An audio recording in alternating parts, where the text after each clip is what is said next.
vede dall'importanza del vestiario, dalle ricorrenze religiose. Io come quest'anno ho avuto occasione di documentare la festa patronale, visto insomma quanta partecipazione popolare negli eventi e nelle manifestazioni collettive ci sia ancora oggi, che sia veramente viva e sincera, autentica e partecipata, insomma, alla reazione della popolazione in occasione insomma di manifestazioni che appartengono alla comunità. E con Antonio andremo a conoscere meglio, riferendoci partendo proprio dal copricapo, tutti quegli elementi del vestiario. Credo che lui abbia preso come riferimento di partenza la metà dell'Ottocento, 1850, 1860, per andare poi a valutare anche tutta una serie di altri elementi che si sono aggiunti o come insomma le mode abbiano avuto modo di cambiare, ma anche l'evoluzione stessa, cioè delle importazioni delle stoffe che inizialmente di utilizzo di foggia di fattura industriale diventavano poi artigianali, diventavano occasioni per mettere in luce la capacità, la sapienza delle donne che riuscivano a riprodurre certamente anche molto meglio in modo artigianale alcuni elementi. Ma questi insomma sono tutti aspetti che sono legati all'universo del vestiario ossese, e quindi andiamo proprio dentro questo mondo con Antonio Mato che ci illustrerà insomma tutto questo patrimonio della comunità di Ossi. Prego Antonio. Grazie buonasera a tutti, grazie all'Associazione Santa Creda di Gonnesa per avermi reso insomma partecipe a questa conferenza. Come vedete dalla presentazione ho messo due fogge, una di metà 800 e l'altra verso gli anni 50. Dovevo portare il costume rosso, invece una ragazza che doveva venire all'ultimo insomma non poteva e ho portato un'altra variante. Come vedete c'è una diversità di epoca a livello dell'apparato vestimentario. Non sto a descrivervi nei particolari tutte le fogge, non dire una teravia, come dicono in Francia, mi soffermo più appunto sul copricapo. Non so quanti di voi conoscono Ossi, dove si trova, comunque in un paese del Coro sul Lago d'Oro, 332 metri sul livello del mare, e si dista da Sassari una decina di chilometri. Forse proprio per questa distanza abbastanza ridotta con la città ha permesso, come vedete in questa spirale, un'evoluzione dell'abbigliamento tradizionale femminile. Ossi non si è fermata a tre tipologie di abito che forse voi avete sempre visto magari in 40 anni di folklore, però abbiamo ben altro.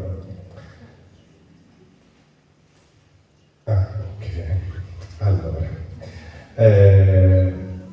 prima e durante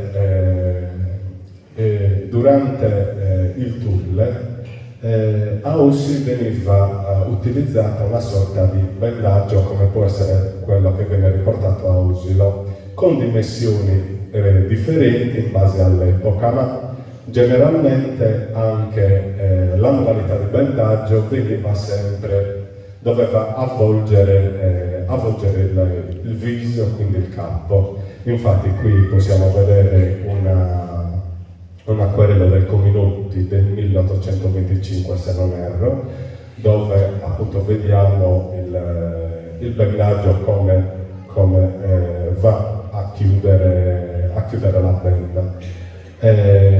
Ho riscoperto poi attraverso degli atti di archivio che anche in paese veniva utilizzato cioè in un atto notarile del 1806 la presenza di una mantiglia.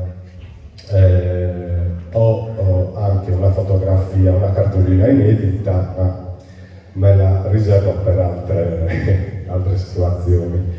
Successivamente comunque, dopo questa mantiglia, venivano anche qui utilizzati dei fazzoletti di importazione legati sotto il mento. Noi lo chiamiamo lo stesso Mucalori Park.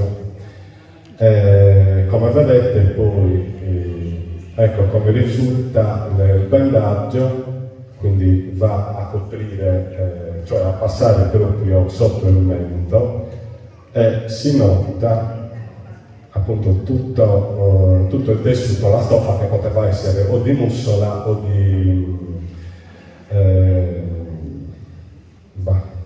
di giacometta. Sotto del velo o della benda anche noi usavamo una cuffietta, noi la chiamiamo suliagabu, dove successivamente, oltre al suo utilizzo quindi come sostegno e come copertura appunto della conciatura, veniva usato anche per quelle donne che diciamo avevano pochi capelli. Il tulle arriva dalla seconda metà del 1800,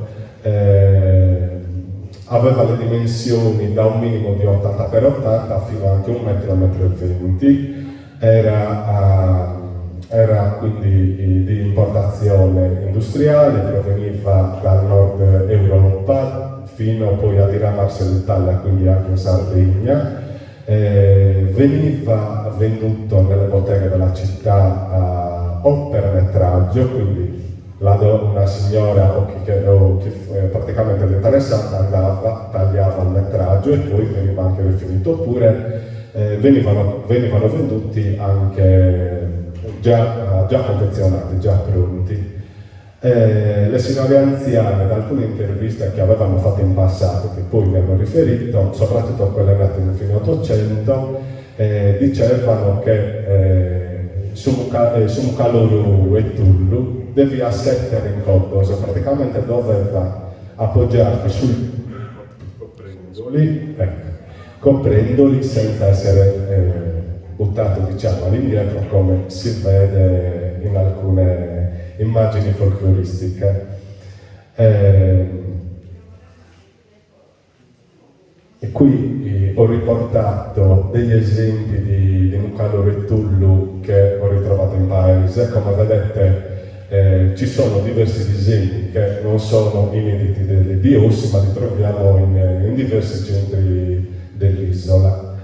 Venivano appunto ricamati a macchina, appunto a catenella, e come vedete venivano anche indossati con diverse fogge, con diverse tipologie, con diversi accessori. Addirittura successivamente poteva essere indossato anche con un fazzoletto di sotto. Qui si vede poco, però potete notare alcuni disegni. Quindi veniva riportato anche sotto il tulle, poi con alcuni accessori come sarrebecca, che sarebbe questa sciarpa a copriseno, oppure tutta un'evoluzione, quindi da un ugoritto di velluto di setta sul rosso, quindi un colore gariasa, fino al velluto operato di zippelo, con una decina o 11 asole, fino anche a ridursi, quindi alla riduzione delle asole, fino a tenere appunto un bottone. Su Mucaloro e Tullu persiste fino all'inizio del Novecento.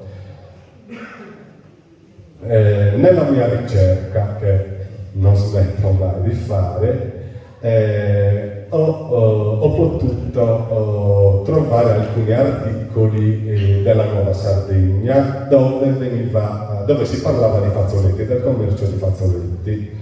Questi fazzoletti che venivano venduti sia a livello di commercio ambulante, quindi per le strade della città, oppure addirittura delle case, delle fabbriche che andavano a riferire al lettore o ai proprietari dei negozi delle botteghe che avevano quel campionario e se erano interessati quindi alle sette o a altre stoffe, ad altri tessuti, essere contattati.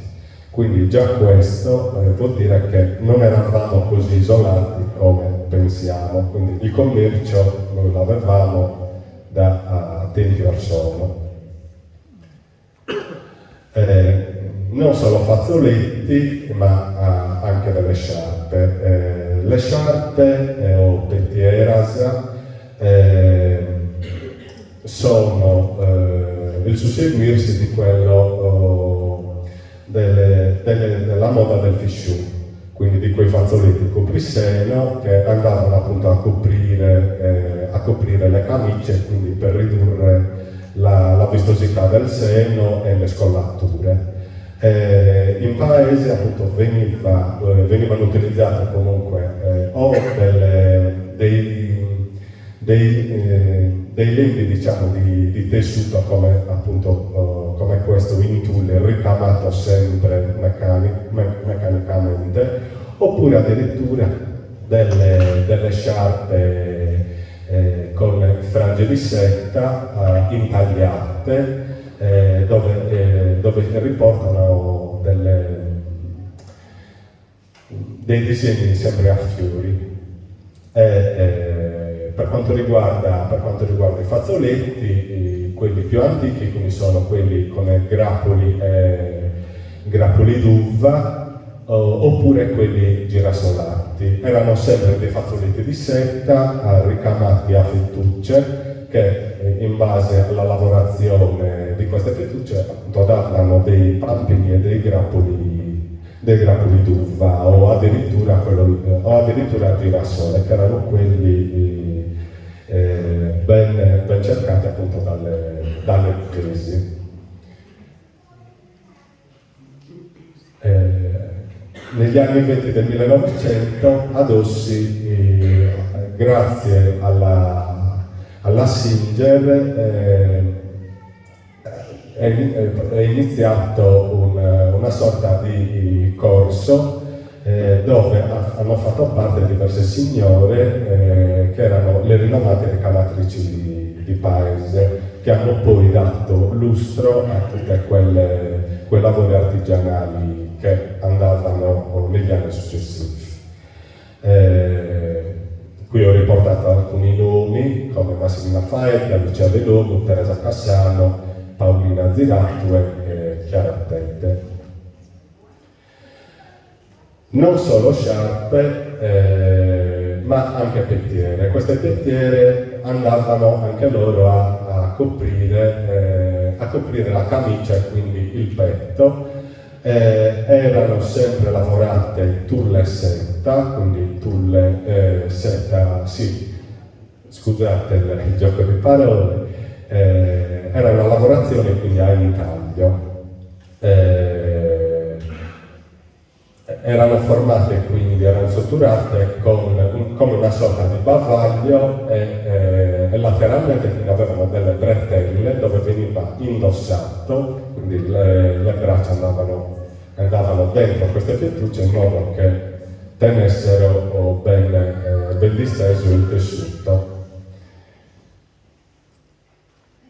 Negli anni, tra gli anni 30 e 40 subentrò un altro tipo di fazzoletto, sempre industriale, dove in questo caso rispetto a quelli di seta che abbiamo visto precedentemente, qui si inizia a vedere una lavorazione in taglio su tulle organza. Questo genere di fazzoletto noi lo riscontriamo in diversi centri nel circondario di Sassari e poteva essere indossato sia allegato sotto il mento, a Mucalo Lubresu, oppure sopra un fazzoletto di sotto chiamato Mucalo Raccorru, quindi appuntato sulla nuca e lasciato scendere, cioè lembi sciolti. Per quanto riguarda le sciarpe, già sempre in questo periodo iniziava la fase di copiatura. Quindi, in questo caso ci fu una sorta di prova da parte delle artigiane e delle ricamatrici, cercando appunto di imitare quelle sciarpe che abbiamo visto precedentemente. Però possiamo notare, ad esempio, che questa sciarpa che è simile a quella che abbiamo visto prima, quindi generalmente erano delle sciarpe sempre a fiorami, escluso questo caso che riporta il melograno, che era un simbolo ben augurante per chi, insomma, per chi li indossava, per la sposa o per la persona che li indossava, appunto. Verso gli anni 50 e 70 ci fu l'assenza dei fazzoletti di seta che abbiamo parlato poc'anzi, e qui iniziò l'estro delle artigiane. Qui possiamo far entrare la ragazza, dove vengono realizzati dei fazzoletti di seta e tulle chiamate bucaloro ferronados, che non erano altro dei fazzoletti dove venivano combaciate sia la seta che il tulle e ricamati e successivamente tagliati, quindi con la moda dell'intaglio, mettendo in risalto il tulle. Ogni artigiana aveva il suo disegno, quindi la sua firma. Qui possiamo notare appunto diversi esempi di fazzoletti dove vengono riportati, come vi ho detto, appunto dei fiorami oppure delle fantasie ghirigori, diciamo, e venivano riportati anche qui agli ambisciolti, e dopo diversi anni si potevano quindi far mostrare nuovamente le orecchine e Sapentina decorato, quindi le orecchine a goccia.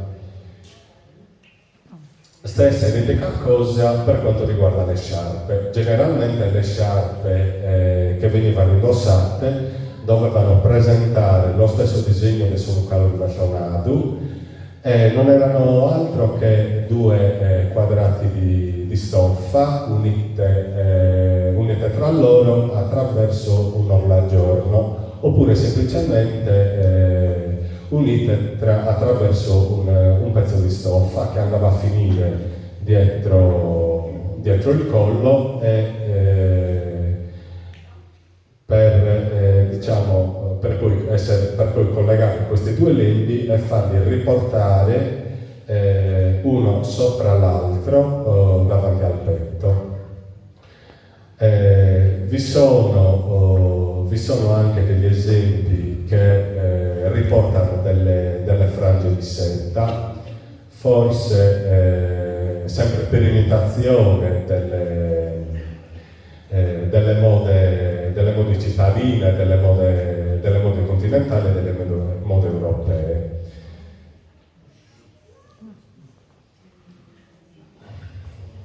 La stessa identica cosa veniva riportata nei grembiuli del costume rosso, sempre con la stessa fantasia. Il grembiule allora, veniva indossato o facendo la ricciatura sul momento, quindi c'era una sorta di canaletto di tessuto dove veniva entrato un nastro e quindi arricciato, oppure direttamente fatte le pieghe, cucite meccanicamente, e poi sotto del cinturino messo una passamaneria dorata.